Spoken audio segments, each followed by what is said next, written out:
Well, hey folks, welcome back again, my friends, once again to Photoshop Elements TV. I want to first take a second and thank all of you, all the brand new subscribers out there. And thanks to everybody that's been sticking around here on Photoshop Elements TV. I know it's been a while, it's been far and few in between, but I am back. I will be producing more Photoshop Elements content for you to learn. So today, as I'm sure the title already gave it away, we are going to be replacing the sky on this picture of this particular lake. Now, why are we replacing the sky? Well, mainly because we can. Now, here's what I like to do, and I'm going to recommend this to you. I'm going to open up my organizer here, is to occasionally take your camera out and just go out, and take some random pictures of skies. Different kind of skies. These guys here, obviously you can see it was very cloudy that day. I looked outside and I thought, wow, wouldn't it be remarkable if I can go outside and grab some of these pictures just to have these in my library in case I ever wanted to replace a sky. That's what we will be doing today with this photograph. Replacing a sky is very easy. We're going to be using some tools here, so just watch and learn along the way. Some of the tools we're going to be using is a selection tool. We also are going to be using a mask to mask some areas, and we're also going to be doing some cover up with a little bit of black paint. So does that sound confusing? Don't let it sound confusing to you. It's very easy and you can do this. We're going to take our time, walk through this, but it's not going to be a real long video, but I do want to show you each step along the way. All right, let's go ahead and get started. The first thing we're going to do here is we opened up both photographs. I opened up a picture of the sky right here. And I also opened up a picture, obviously, of the one I'm replacing the sky with, or I'm replacing the sky of, okay? All right, the first thing we're going to do here is we are going to go up on our toolbar. We are in the expert mode. We're going to go to the toolbar on the left, and we're going to click on Quick Selection Tool, okay? This is one of my favorite selection tools when I'm selecting an area that has, like, about the same contrast. We're going to go over the sky here. And there it goes. It's selected. Now you can also select the water area if you fail, or the bottom of the picture, or whatever. But I particularly like to select the sky because I know that's what I'm working on. That's what I'm trying to get rid of first. The next thing we're going to do is we're going to go under Select and Inverse. Okay, you can also use Shift Control I, but we're just going to click on Inverse under the Select menu. When we do that, you notice right away that the water is selected, okay? Once we do that, we're then going to hit Control J if you're using a Windows machine, or Command J if you're using a Mac. I'm using a Windows machine, so I'm going to hit Control J. And when I do this, you'll see that it brings up a new layer in our Layers palette over here on the right. Now I'm going to uncheck this, or I'm going to close this eyeball off, and what that is visualization. So if I want to visualize it just with that top layer, I shut the eyeball off, right? Just like closing your eyeball, like you're blinking. So I close the eyeball off. I can clearly see there that I have no pixels left where the sky was. Okay, they're all gone. Perfect. That's where we wanted to be. Okay. Next thing we're going to do here to see that the sky is coming over, we are going to go back to our sky. Okay. Now, a lot of people will tell you have to cut out a certain part of this. We're not going to do that. We're going to take the whole sky because I find it so much easier to teach that way and so much easier for you to relate to. So all I'm going to do here on my keyboard is I'm going to click on Control C. That will copy it. Okay. Wait, let's back step first there. Control A will select it all. Okay. Control A first. Control C will copy it. All right. Control A to select all. Control C to copy. Let's go back. Now, if you're using a Mac, it would be Command A and Command C. So on the Mac, just realize that the Command key is the same as the Control key on the PC. Let's go back to our original picture. We're going to create a new layer. Okay, just go to the very top of your Layers menu. And if you just hover over these tools, they will tell you what they are. Create a new layer. All right, let's go ahead and do that. Create a new layer. The layer now you can see is on the top. Now what we're going to do is, since that layer is selected, make sure layer 2 is selected. Come back to your photograph and just do a Control V, and that will paste it. Okay, Control V will paste it out for you. So now you say, well, that's wonderful, but now we just covered up the original photo. Now remember layers, and I don't know how old you are, but in my days, we used to take tracing paper and we will lay it over a comic strip and we could trace the comic out or what's below it. Think of layers as the same thing. It's thin pieces of tracing paper. And we can see what's under it just simply by restacking the layers. So to restack a layer, if you come over to the layers and hit layer 1, and if you pull layer 1 above layer 2, okay, and if you can get up there, or grab layer 2 and let's pull that below layer 1. Okay, so now you can see the layer, the original layer is on the top. Okay, there's the original layer. The clouds now is below it. Layer 2 is there. So we just pull layer 2 down below it. All right. Very, very simplistic. But what we want to do now with layer 2 is, if you see here, right along this edge, let me get my selection tool here. Right along this edge here, we have a very sharp contrast where the clouds is hitting the water, right? It doesn't look very natural.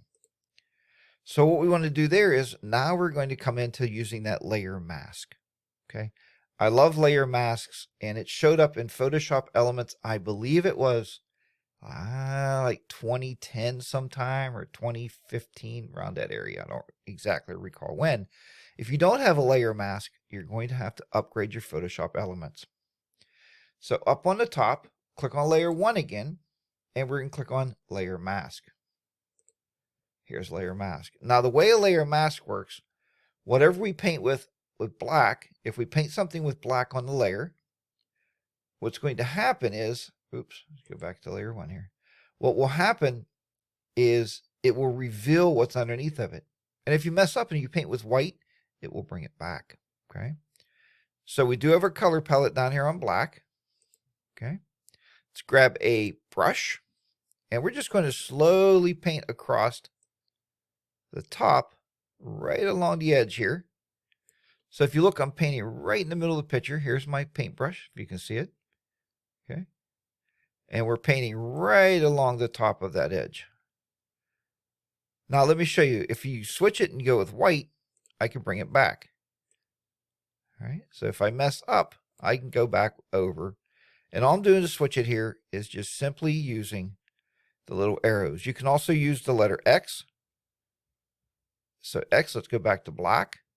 Let's make our brush a little smaller. We're going to do that with the left or right bracket keys. Left key makes it smaller.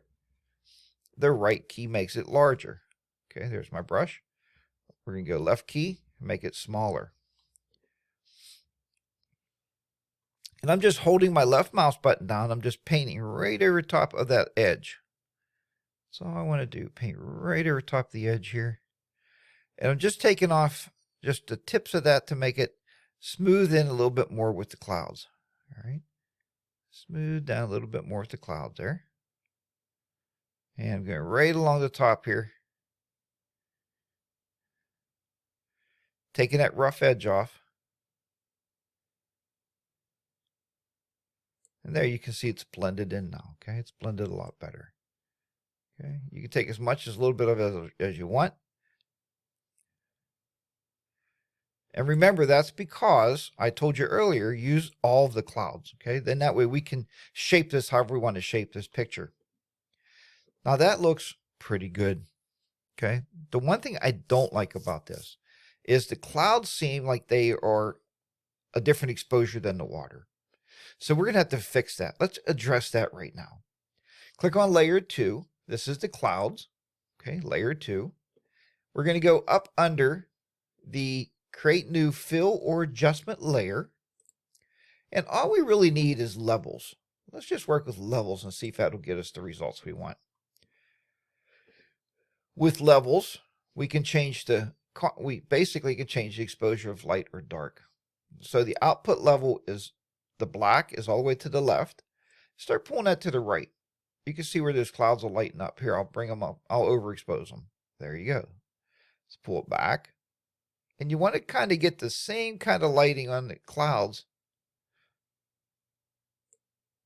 that you have in the water. Okay, once you're done and you're happy with it, simply click the X at the top of that, and you can see now where we blended these pictures together. And if you notice, and if you recognize, this is the picture that you just clicked on for the thumbnail for this video. Now, once you're done with everything, you're like, well, everything looks pretty good. I'm pretty happy with that result. Then all we have to do is go to File, Save As. Okay.